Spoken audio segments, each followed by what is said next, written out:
អ្នកម៉ែនឹងកូន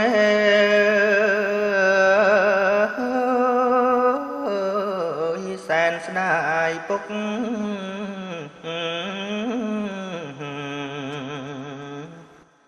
ពីនេះទៅមុខយើងបាត់បង់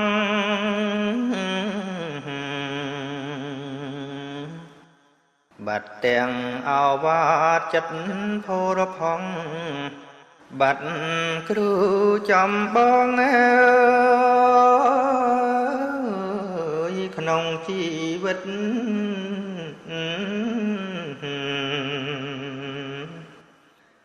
កូនកូនអោនកាយថ្វាយបង្គំ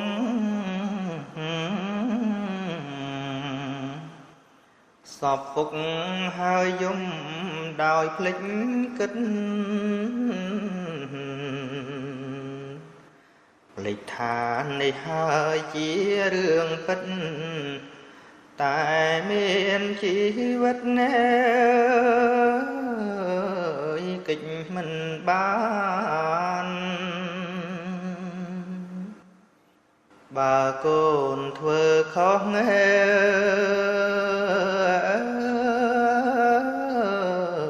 ប្រការណា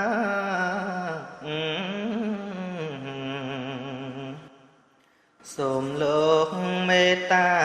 ជួយប្រោសប្រាន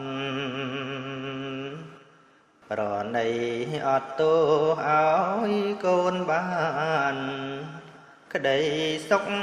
ក្សេមខ្សាន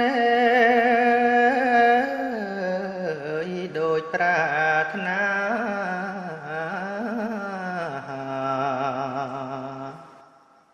ពុកតែងប្រាប់កូនឲ្យធ្វើល្អ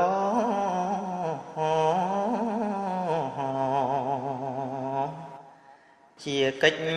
ដំណរក្នុងគ្រួសារកូនប្រតិបត្តិតាមមេត្រាសូមពុកថ្លៃថ្លាស្ងប់ចិត្តចុះ